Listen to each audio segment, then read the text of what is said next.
गुरु शैवं चारुचन्द्रावतंसं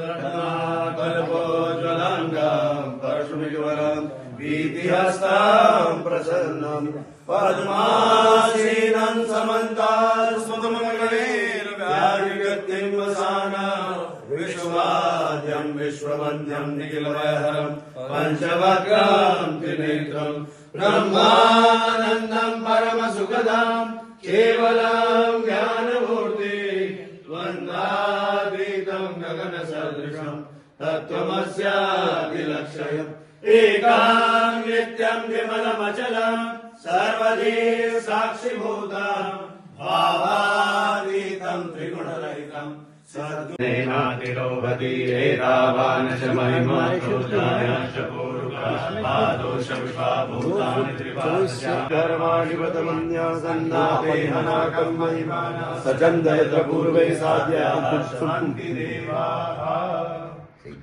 शंकर महाराज की जय। श्री धुनीवाले दादा